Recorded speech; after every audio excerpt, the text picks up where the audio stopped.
De Heer zij met u en met uw geest. We lezen uit het heilige evangelie van onze Heer Jezus Christus volgens Marcus. Lof zij u Christus. In die tijd zei Johannes tot Jezus: Meester, we hebben iemand die ons niet volgt, in uw naam duivels zien uitdrijven. En we hebben getracht het hem te beletten, omdat hij geen volgeling van ons was. Maar Jezus zei: belet het hem niet, want iemand die een wonder doet in mijn naam, zal niet zo grif ongunstig over mij spreken. Wie niet tegen ons is, is voor ons. Als iemand u een beker water te drinken geeft, omdat gij van Christus zijt, voorwaar ik zeg u, zijn loon zal hem zeker niet ontgaan. Maar als iemand een van deze kleinen, die geloven, aanleiding tot zonde geeft, het zou beter voor hem zijn als men hem een molensteen om de hals deed en in de zee wierp. Dreigt uw hand uw aanleiding tot zonde te geven, hak ze af. Het is beter voor u verminkt het leven binnen te gaan, dan in het bezit van 2 handen in de hel te komen, in het onblusbare vuur. Het is beter voor u kreupel het leven binnen te gaan, dan in het bezit van 2 voeten in de hel te worden geworpen. Het is beter voor u met 1 oog het rijk Gods binnen te gaan, dan in het bezit van 2 ogen in de hel te worden geworpen, waar hun worm niet sterft en het vuur niet gedoofd wordt. Zo spreekt de Heer. Wij danken God. Goede vrienden, ook weer zo'n geweldige evangelietekst. Zeker niet de gemakkelijkste. Wat opvalt is dat Jezus 3 keer het woord hel gebruikt. Mensen praten over hel, dan krijgen ze al grijze haren. U merkt dat ik daar vaak over gepraat heb, want mijn haren zijn helemaal grijs geworden. Maar dit evangelie heeft me persoonlijk, al heel jong eigenlijk in mijn leven, altijd best aangegrepen. Want het wierp bij mij een geweldige belangrijke levensvraag op. Kun je als mens verloren lopen? Is dat mogelijk? Dat je dus een leven leidt en dat dan daarna verloren gaat. Hel. De conclusie van veel vragen aan priesters, aan paters, heeft dat wel bevestigd. Dat dat dus kan. Dat je dus je leven als het ware zelf kunt vernietigen. En hoe voorkom je dat? Want daar gaat het dan om. Hoe ga je daarmee om?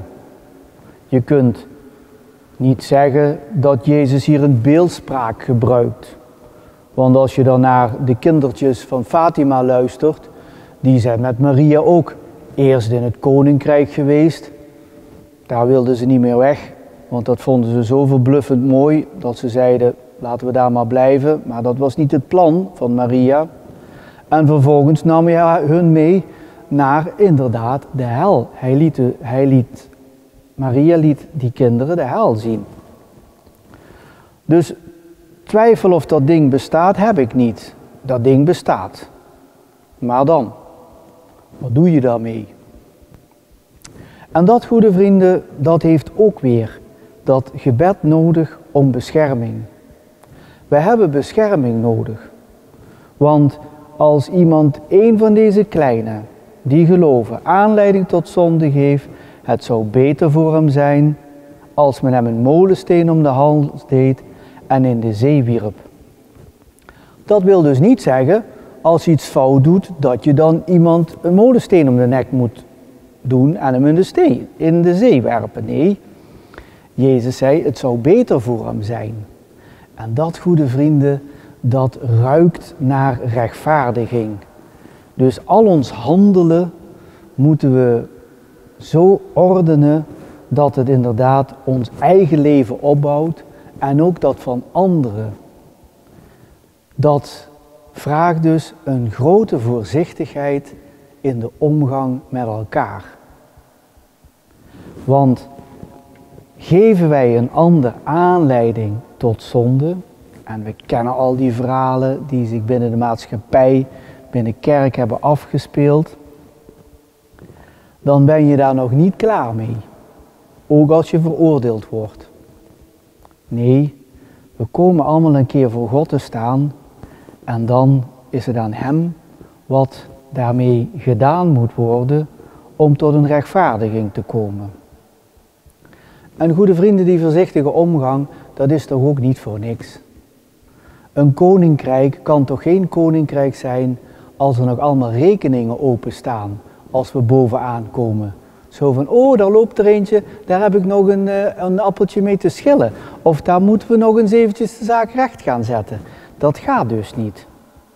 Dus Jezus die zet hier heel duidelijk een stok achter de deur naar dat handelen van ons.